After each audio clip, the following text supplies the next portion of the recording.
My phone buzzed once, then went quiet. A single text from my mother appeared on the screen.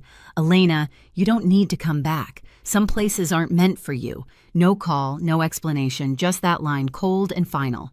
Outside, snow fell over the city like ash. I stared at my coffee until it turned lukewarm, wondering how a family could erase someone with just 12 words. It was Thanksgiving week, the one time I still believed maybe this year would feel different. But when I opened our family group chat, I saw the photos. Candles, turkey, wine glasses, all tagged, everyone smiling, except me. I scrolled back to her message, read it again. The silence that followed wasn't loud, it was hollow, like the air right after something breaks. Some places aren't meant for you. I looked around my apartment where the only sound was the fridge humming and the city lights flickering through the snow. In my head, I could see them, Mom laughing at the head of the table, Dad carving the turkey, Ryan cracking another smug joke. They probably told themselves I was too sensitive, too distant, too Elena. And maybe I was. I'd stopped being their quiet fixer years ago. The one who smiled through insults and picked up the bill no one else offered to split. I pressed my palm to the cold window, watching a couple across the street carry groceries together, breath fogging the air. It looked warm, ordinary. Everything I used to want family to feel like. My phone was still on the counter, the message still glowing. I thought about replying, about begging for a reason, but the words wouldn't come. Instead, I said it out loud, barely a whisper. "You said I don't belong there." "Fine." Then I added quieter, like a vow only the night could hear, "I'll build something you'll never forget." For a moment, the city seemed to pause, snowflakes hanging, mid-air traffic lights frozen red. And in that stillness, something inside me shifted.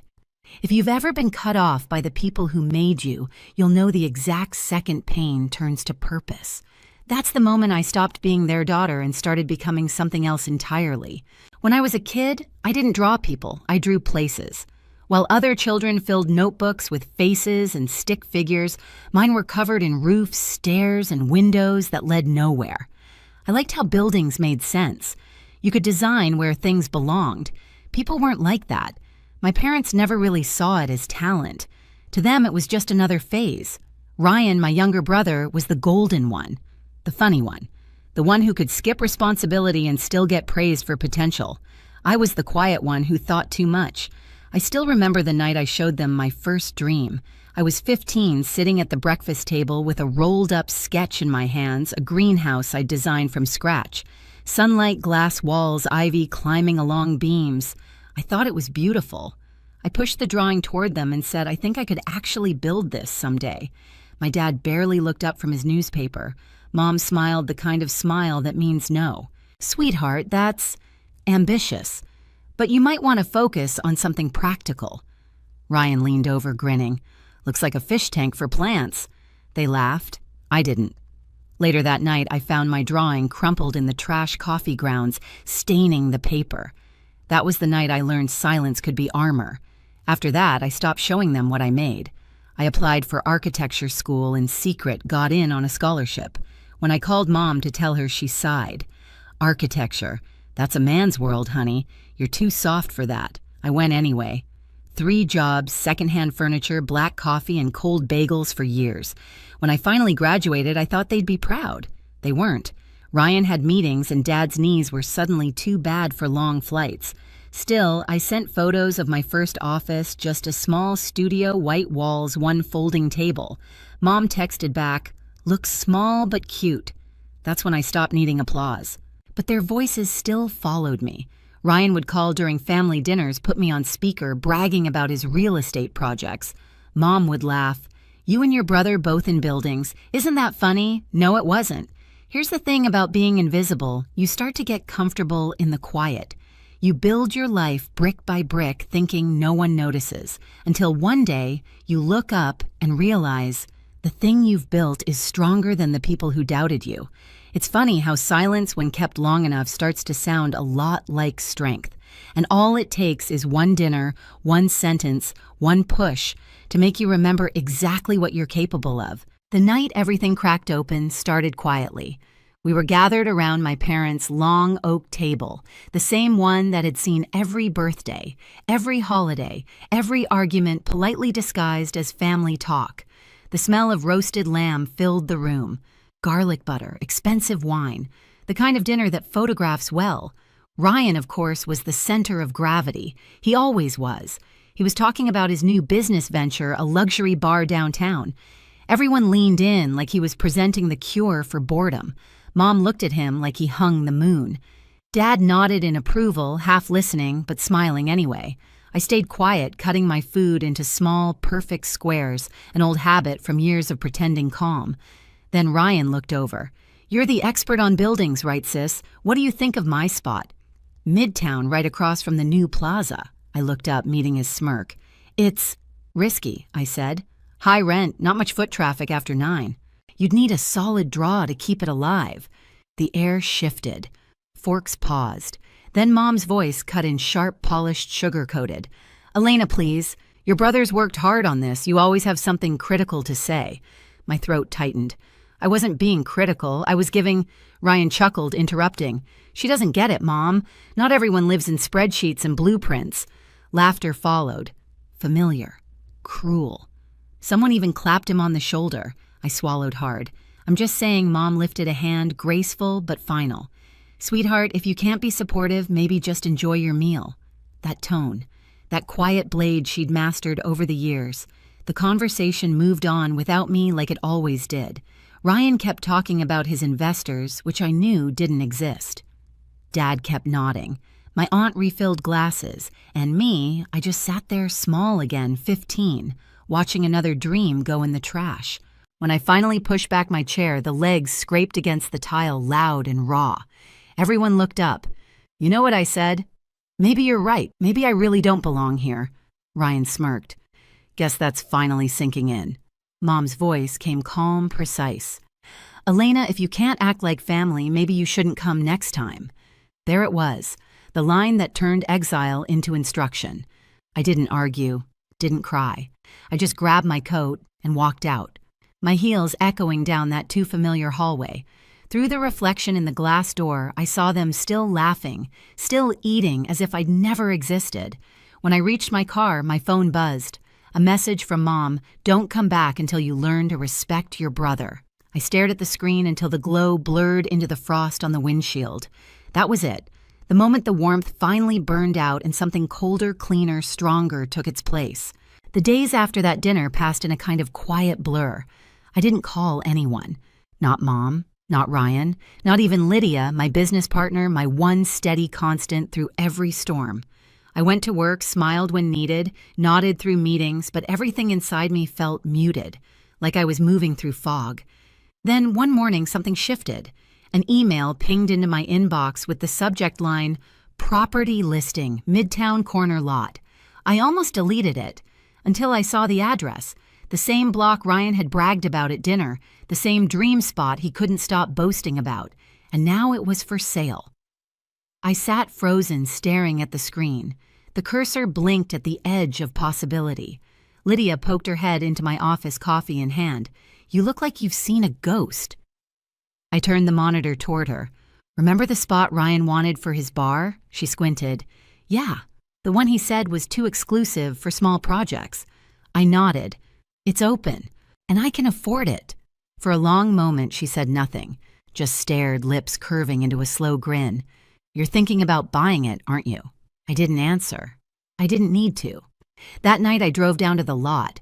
The city was half asleep, rain in the air, neon lights flickering from the diner across the street. I parked, stepped out, and walked the cracked perimeter boots crunching over gravel. The old brick walls still stood weathered but strong. Rusted beams reached toward the sky like bones. I could already see it, the glass, the light, the open atrium filled with air and green. A space that didn't need anyone's approval to exist. By the end of the week, I'd signed the offer. By the end of the month, it was mine. Construction began slow then, all at once. Mornings before dawn, steel rising against the skyline. The smell of metal coffee and wet dust became my new perfume. Lydia would show up with 2 cups and a grin. "You're not just building a space," she said once. "You're exorcising ghosts." Maybe she was right. Every beam, every wall, it all felt like rewriting something old, a year passed in blueprints and concrete. No phone calls from home, no texts, just the sound of progress humming through silence. When it finally stood finished, I walked through it at sunrise, glass above me, marble beneath, light everywhere. My reflection in the mirrored panels looked different still, but steadier anchored. We called it the Atrium by Voss. It wasn't revenge, it was proof. My name standing tall on the skyline they said I didn't belong to. A week before the grand opening, Lydia slid a newspaper across my desk. "Look," she said, tapping the headline. "They're calling it the city's new landmark." I smiled, slow, quiet, certain. They told me never to come back. Soon they'd be walking through doors with my name on them. Opening night felt like stepping into another life. The atrium shimmered under amber light, every panel of glass reflecting the city's heartbeat. Soft jazz floated through the air, blending with the hum of voices and champagne laughter. It didn't smell like revenge. It smelled like arrival. Guests poured in, dressed to impress clients, architects, investors, even a few critics who once ignored my calls. I smiled, shook hands, felt the warmth of cameras flashing. Lydia glided through the crowd in a green silk dress, clipboard in one hand, champagne in the other. She leaned close, whispering over the music. "You did it." I smiled back, about to answer, and then I heard it. A voice that didn't belong here. Too loud, too familiar. Ryan. I froze, glass in hand. I turned toward the entrance, and there they were. My brother Tuck's jacket, unbuttoned, confidence, oozing like spilled liquor. Behind him, my mother, clutching her purse like she owned the room. And my father a step behind, quiet as ever, eyes darting everywhere but mine. For half a second, I thought maybe I was hallucinating. But then Ryan's laugh rolled across the marble floor, and the sound made my chest tighten. "Guess word gets around," Lydia murmured beside me. They weren't on the guest list. I knew every name that walked through these doors. At the front desk, the hostess smiled politely. "I'm sorry, sir. There's no reservation under Voss." Ryan frowned. "Check again. It's our name on the building, isn't it?" Mom stepped forward, her tone dripping superiority. "We were told this was a private family event. I'm Mrs. Voss." The hostess hesitated, then looked toward me. I set my glass down, walked across the floor. The chatter around us dimmed with each click of my heels. "Good evening," I said softly. Mom turned. For a heartbeat, confusion crossed her face like she didn't recognize me in my own space. Then came the disapproval, the judgment, the same old script. "Elena." Ryan smirked. "So this is your little project, cute. Thought you'd be designing coffee shops or something." I met his eyes. Calm. It used to be small. Then I stopped listening to people who thought small. His fake smile faltered. "We'll take a table," he said quickly. "We're family after all." I nodded to the hostess.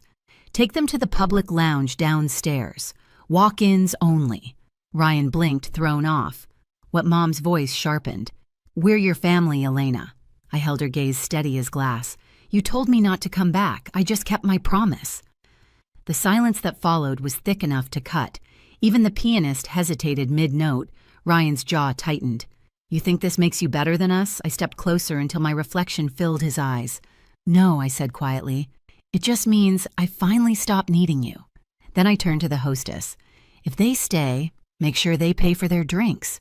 Their faces froze, shock, disbelief, humiliation. Everything they'd once made me feel. I walked away before any of them could speak. The click of my heels trailed into the music. Lydia met me halfway across the room. "They came uninvited," she whispered. "Exactly," I said, just like always. By the time the music faded, the crowd had thinned. Laughter dissolved into soft murmurs, glasses clinking one last time. The atrium shimmered in half-light, my reflection caught between marble and glass. I slipped away to the upper terrace heels in one hand, champagne in the other. Below me, the city glowed streets like silver veins, headlights threading through the night. Through the glass roof, I could still see them. Ryan and my parents sitting stiff at the bar, pretending to belong in a place they once said I'd never build. They didn't see me watching. They never did. The air was cool, heavy with the scent of rain and new steel. It smelled like endings and beginnings at the same time. My phone buzzed a text from Lydia. "You okay?" "They're still downstairs." I typed back, "Let them be. They'll figure it out." Setting the phone aside, I leaned on the railing, tracing my finger along the cold glass. In the reflection, I saw it all at once, me, the city, and the building that rose from everything they broke. A year ago, I was standing outside their house, afraid to knock. Now they were standing outside mine, waiting to be let in. Funny how that turns. For a brief second, I thought about calling Mom, saying something kind, maybe something like closure. But then her old message replayed in my mind, "Some places aren't meant for you." Maybe she was right. That house wasn't meant for me. This one was. Behind me, the doors slid open. Lydia stepped out, coat draped over her arm, hair tousled from the night. "They're leaving," she said softly. I nodded. "Good." She handed me another glass, her smile warm and knowing. "So, what now?" I looked down at the glowing sign above the entrance. The Atrium by Voss. My name, my work, my peace. Now I said I build things that don't need anyone's permission to stand. Lydia clinked her glass against mine. To that. We stood there for a moment, two silhouettes against the skyline. Then I turned toward the elevator, ready to go home. My phone buzzed again, an unknown number, a message. "Your place is beautiful. I didn't know. Mom." I smiled, set the phone face down on the railing, and left it there. Because some stories don't need replies. If you've ever had to build peace from the pieces someone else left behind, trust me, you're not the only one. Share your story in the comments. And don't forget to subscribe so you never miss the next one.